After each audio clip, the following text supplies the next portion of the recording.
Are you afraid to be home alone at night? Number 1.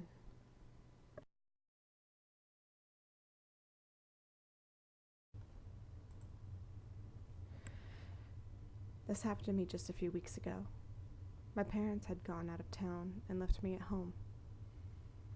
It was fine for the first few days, playing games, watching TV, normal teen stuff.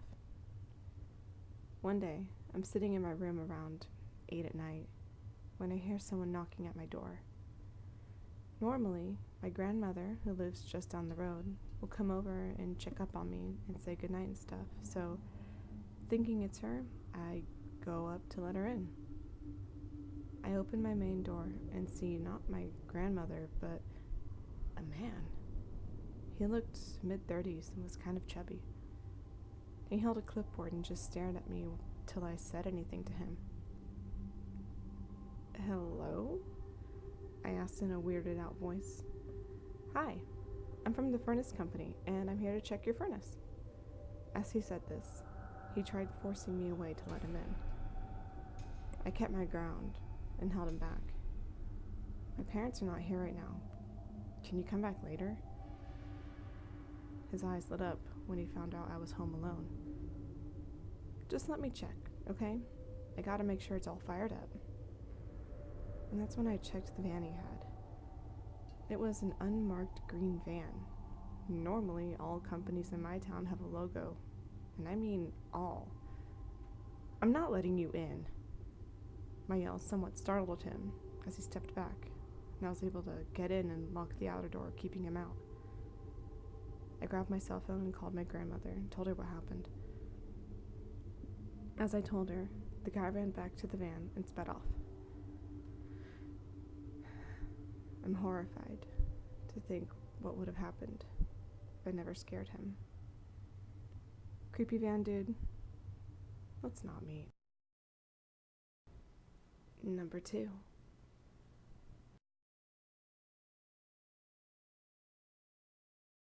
For starters, this was several years ago, when I was probably 12 or 13. I lived on a street with few houses that were far apart, and the area was densely wooded. It all started when I stayed home from school because I didn't feel good, and my parents both worked, so I was home alone from about 7 a.m. to 5 p.m. I'd been home alone a lot before, so I was comfortable and I knew how to handle myself. Around 1 p.m., I heard a knock at the door. I was sick and lazy, so I ignored it. I also knew it wasn't wise for a young girl that's home alone to answer to a stranger. It knocked again, so I looked out my bedroom window on the second floor, and it's a man standing there, peering into the small window next to the door. His truck was parked in our driveway, and I recognized it as the exterminator. I didn't recall my mom saying he was coming, so I just decided to wait until he left. I go downstairs to get water when I see him roaming around my deck, looking into all of the windows. I knew he was just checking if people were home, but it freaked me out. I, trying not to be seen, slithered into the next room, hoping he never saw. After about 5 minutes, I sneak into the living room and see if the truck is still there. Huh. Yup. Our living room has a glass door that leads into the sunroom that's connected to the deck. I turn around, still kind of paranoid he was going to see me, and he's in the sunroom. He was an older man, and God, he had some bad eyesight. I was crouched behind a coffee table, and he caught sight of my cat, Scooter. He made a face at her. She hissed and growled. That's when I helped up to tell him he couldn't be there. I made my way to the door and opened it. He said, hi, you're Emma, right?" My face went white. And how on earth did he know my name? I said, yeah. How do you know me? And he said, oh, I know your parents. Can I come in and inspect? I stupidly said that they were at work. I was so incredibly weirded out that a stranger who I'd never seen comes to my house and knows my name. He looked me up and down and said, I'll come back another time, after I said my parents weren't around.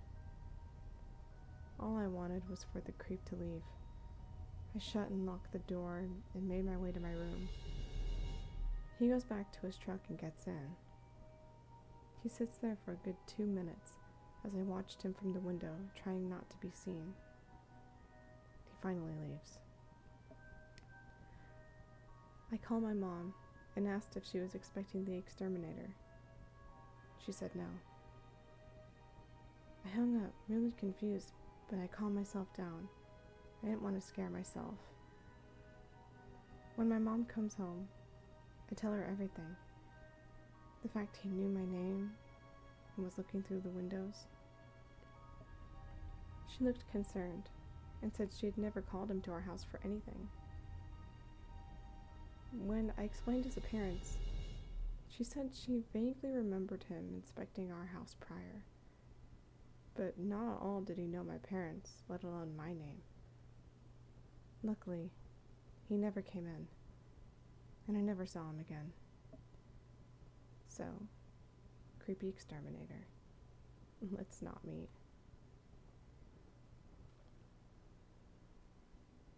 Number 3.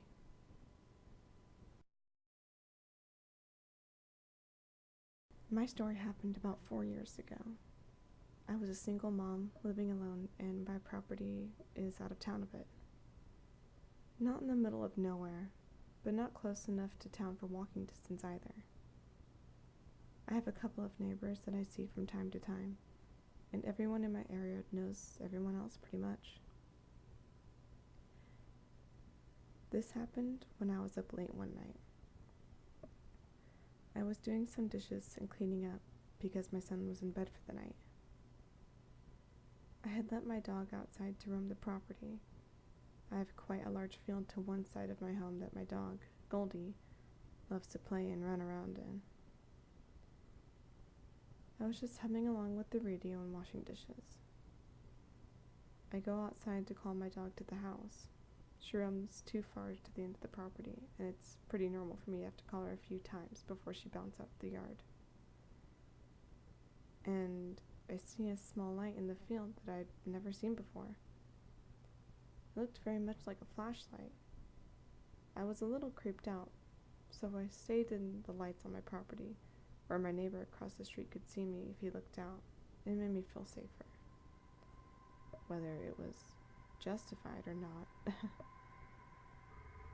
I called Goldie 3 times, shouting loud, because I didn't want to walk in the dark to find her. I waited a few minutes, listening for her paws thumping on the ground, and I did. I also heard a faint male voice from the direction of the light calling my dog back into the field. At this point, I can see her. She's about halfway between me and the source of the light.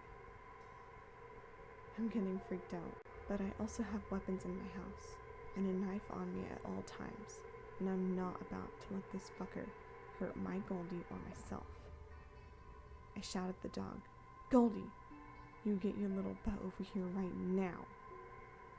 At this point, she realized I was serious and wiggled her little ass over to me, and I rushed into the house with her.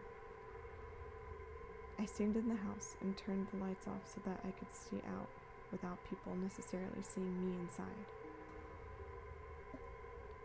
I retrieved my handgun from the safe and loaded it, and kept it with me as I checked the doors and windows to make sure they were locked, and looked out the window on the side of my house to see if the light was still there. I didn't see it when I looked out the window. About 10 minutes had passed at this point since I got in the house. So I put a low light on in the kitchen and started doing dishes again, this time with my gun on the counter next to me, just in case. About 30 minutes pass, and I'm starting to reach a level of calm when I hear a very loud crash in my garage. Now, in my area, the neighbors look out for me, and I look out for them. So at this point, I went into the living room and called the neighbor across the street to ask him if he will look out his front window and see if there's anyone outside or near my garage. I tell him I'm going to hit the lights in the garage and push the button in the laundry room to open the door. I have a button on the inside of the house as well as on my car visor. He agrees and seems super concerned. So I creep into the laundry room door that leads into the garage and push the button on the inside of the door. My neighbor immediately freaks the hell out. He tells me there's a man in my garage. At this point, I'm just inside from the garage and I have my gun in my hand. So I open the door fast. There's a guy in my garage trying really hard and very stupidly to hide by the side of my car. I slowly start to walk around and have my weapon aimed and ready to fire. As I walk around the car, I say, "I know you were over there. I have a loaded weapon. You are trespassing on private property. This is my residence, and if you don't leave, I will be forced to shoot you." Like a flash, this guy gets up and sprints out of my garage like a cat with its ass on fire, shouting, "I'm just a friendly neighbor." After that, I closed up the garage and checked to see if anything was missing. It wasn't. I found the toolbox he had accidentally knocked over that caused the crash, and it seemed like his clumsiness got him caught before he could snatch any of my things. I notified the police that there was a man in the area who had broken into my garage. From what I saw, he found a way to wedge the small garage window open and squeeze in, and they came out, asking a few questions, and left. I heard about a guy being picked up for the same type of thing a few days later in a nearby area, but I'm not sure if it was him. So, stupid, failed thief. Let's not meet again. Next time, I won't warn you first. Well, I'm certainly part of that run to the kitchen to grab a butcher knife club when you hear something weird and you're all alone. But anyway, thank you so much for listening. If you have any suggestions for future videos, or anything that will help my storytelling get better, please leave them in the comments below, or private message me if you like. I'm always up for collaborations and suggestions. So, without further ado, I'll leave you to your nightmares. Good night, guys.